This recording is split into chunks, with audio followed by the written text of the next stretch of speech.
Hello all. Today we are going to discuss about examination, diagnosis and investigations of PCOS. It is a continuation video of PCOS. So first நம்ம இன்னைக்கு வந்து examination of PCOS பார்க்கலாம். So எக்ஸாமினேஷனில் first நம்ம பார்க்க வேண்டியது வர patient வந்து ஒபீஸ்டாக இருக்காங்களா இல்லையா அப்படின்னு தான். ஸோ அவங்க ஒபீஸ்டாக இருந்தால் நெக்ஸ்ட் ஸ்டெப் நம்ம ஃபர்ஸ்ட் வந்து அவங்களோட வெயிஸ்ட் லைனை மெஷர் பண்ணணும். ஸோ வெயிஸ்ட் லைனோட அப்நார்மல் வேல்யூஸ் நான் மென்ஷன் பண்ணியிருக்கேன். அதே மாதிரி நம்ம வர கேசஸில் பிசிஓஎஸ்லன்னு வர கேசஸில் 50% ஆஃப் உமன் வந்து ஒபீஸ்ட் பேஷண்ட்ஸாக தான் இருப்பாங்க. So it is very important to check their waist line. Next வந்து நம்ம பிஎம்ஐ கால்குலேட் பண்ணணும். ஸோ பிஎம்ஐ கால்குலேஷனில் 25 to 30 கிட்ட இருந்தாங்க அப்படின்னா அவங்க ஓவர் வெயிட்டுன்னு நம்ம சொல்கிறோம். அபவ் 30 இருந்தாங்க அப்படின்னா அவங்க ஒபிசிட்டி அப்படின்ற கேட்டகரியில் மூவ் பண்ணுறோம். ஸோ இந்த ரெண்டு டெஸ்ட் வந்து இந்த ரெண்டு எக்ஸாமினேஷன் நம்ம வந்து ஒபீஸ்டு பேஷண்ட்டாக இருந்தாங்கன்னா நம்ம பண்ண வேண்டியது.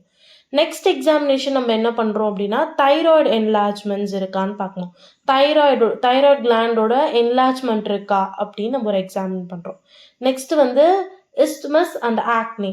ஸோ இஸ்துமஸ் அப்படின்னா என்னென்னா it is a facial hairs வந்து ரொம்ப டார்க்காக, இப்போ மேல்ஸ்க்கு எப்படி கொஞ்சம் டார்க் அண்ட் ரஃப்பான ஃபேஷியல் ஹேர்ஸ் வந்து வளருதோ அதே மாதிரி இந்த மாதிரி பிசிஓஎஸ் கேண்டிடேட்ஸ் கிட்ட நம்ம வந்து இந்த ஃபேஷியல் ஹேர்ஸை நம்ம பார்க்கலாம். ஸோ அந்த ஃபேஷியல் ஹேரோட நேம் தான் நம்ம இங்கே வந்து இஸ்துமஸ் அப்படின்னு நம்ம இங்கே மென்ஷன் பண்ணுறோம். ஸோ ஆக்னி.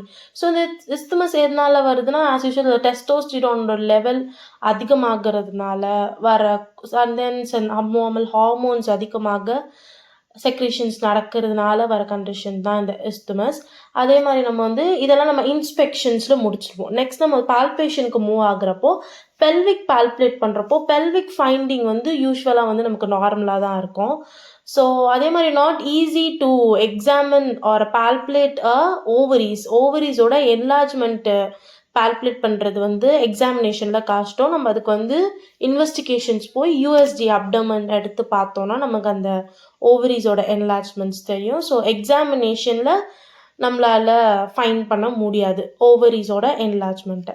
நெக்ஸ்ட் நம்ம வந்து பார்க்க போகிற டாபிக் வந்து diagnostic criteria for making a diagnosis of PCOS. இதுதான் இந்தந்த கண்டிஷன்ஸ் தான் இருந்தால் பிசிஓஎஸ்ன்னு சில க்ரைட்டீரியாஸ் நமக்கு இருக்குது. ஸோ அதில் ஃபர்ஸ்ட் க்ரைட்டீரியா வந்து ஒலிகோமெனோரியா, ஏமெனோரியா, ஆனோவுலேஷன், infertility. So oligomenorrhea, it's an infrequent menstruation. Amenorrhea is the absence of menstruation and ovulation phase நம்ம பார்த்துருக்கோம். And then infertility. ஸோ இந்த மாதிரி கண்டிஷன்ஸ் அவங்களுக்கு இருக்கா அப்படின்னு பார்க்குறோம். நெக்ஸ்ட் வந்து இந்த ஹிஸ்துமஸ் அண்ட் ஆக்னே இந்த ரெண்டு கண்டிஷன்ஸ் இருக்கான்னு நம்ம பார்க்குறோம். Next ultrasound findings. இந்த க்ரைட்டீரியாஸ்லாம் வச்சு நம்ம வந்து டயக்னோசிஸ் ஆஃப் பிசிஓஎஸ் நம்ம வந்து டயக்னோஸ் பண்ணுறோம். So this are the diagnosis criterias. Next நம்ம வந்து டிஃப்ரென்ஷியல் டயக்னோசிஸ் பார்ப்போம்.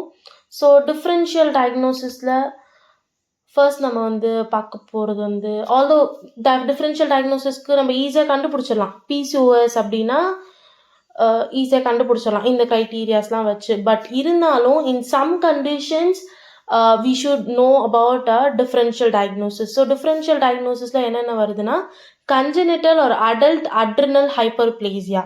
ஸோ அடல்ட் அட்ரினல் ஹைப்பர்பிளேசியா அப்படின்னா என்னென்னா இட் இஸ் ஒரு ஃபீமேலோட பாடி வந்து மேலோட பாடி மாதிரி நமக்கு தெரியறது. Example absence of breast, abnormal facial hair growths. So இந்த மாதிரி சில ஃபிசிக்கலாக அவங்க பாடியில் சேஞ்சஸ் இருக்கும். ஸோ அதான் வந்து adult adrenal hyperplasia. குஷிங் disease, it's a hormonal defective disease. இது எல்லாமே. ஸோ குஷிங் டிசீஸ்லையும் அப்படி தான் மேல் அப்பியரன்ஸ் மாதிரி தெரியும் ஃபீமேல்.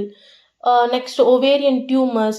இவங்கெல்லாம் எப்போ நம்ம டிஃப்ரென்ஷியல் டயக்னோசிஸில் இந்த கண்டிஷன்லாம் நம்ம கொண்டு வரோன்னா எக்ஸ்ட்ரீம்லி அந்த பேஷண்ட் ஒபீஸாகவும் இருந்தாங்கன்னா இல்லை ஹேட் ஃபீச்சர்ஸ் ஆஃப் விரிலிசம்ஸ், இந்த ஃபேஷியல் ஹேர்ஸ், இந்த மாதிரியான மேல் கேரஸ்டிக்ஸ் உள்ள ஒரு ஃபீமேல் பாடியில் இந்த மேல் கேரஸ்டிக்ஸ் ஃபைன் பண்ணோம் அப்படின்னா நம்ம இந்த மாதிரி டிசீஸ்க்கான டிஃப்ரென்ஷியல் டயக்னோசிஸுக்கு நம்ம மூவ் ஆகலாம்.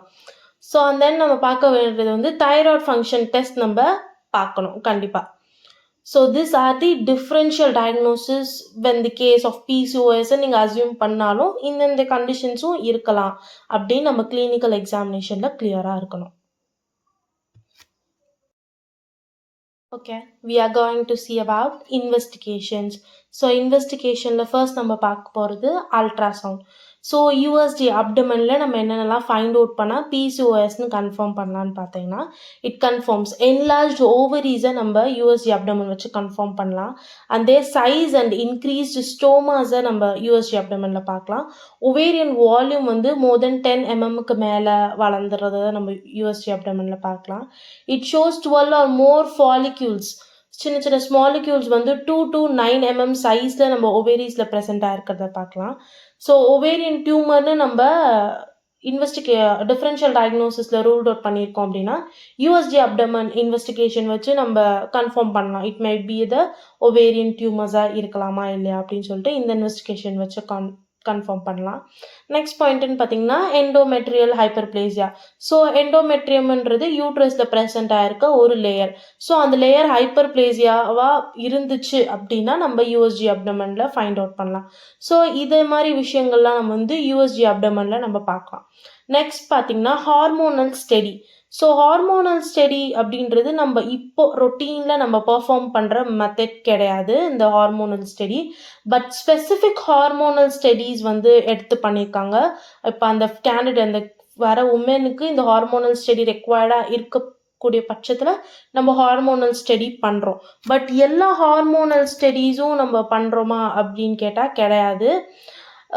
நோ நீட் எல்லா ஹார்மோனல் ஸ்டடீஸும் நம்ம ரொட்டீனில் எடுக்கணும் அப்படின்றது அவசியம் கிடையாது. நெக்ஸ்ட் வந்து பார்த்திங்கன்னா தைராய்டு ஃபங்க்ஷன் டெஸ்ட். ஒபீஸ் உமனாக வந்தாங்க அப்படின்னா அவங்களுக்கு வந்து நம்ம தைராய்டு ஃபங்க்ஷன் டெஸ்ட் வந்து நம்ம எடுக்கணும்.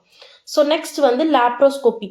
ஸோ லேப்ரோஸ்கோப்பி அப்படின்றது நம்ம சும்மா தெரப்பியூட்டிக் பர்பஸ்க்காக நம்ம எடுத்துக்கிறதுக்காக பண்ணுறது.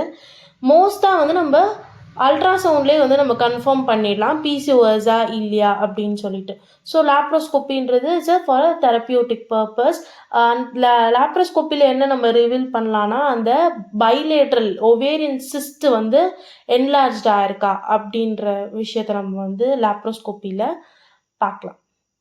ஸோ நெக்ஸ்ட்டு வீடியோவில் நம்ம பிசிஓஎஸோட ட்ரீட்மெண்ட்ஸ் பற்றி பார்க்கலாம். That's all in this video. Thanks for வாட்சிங்.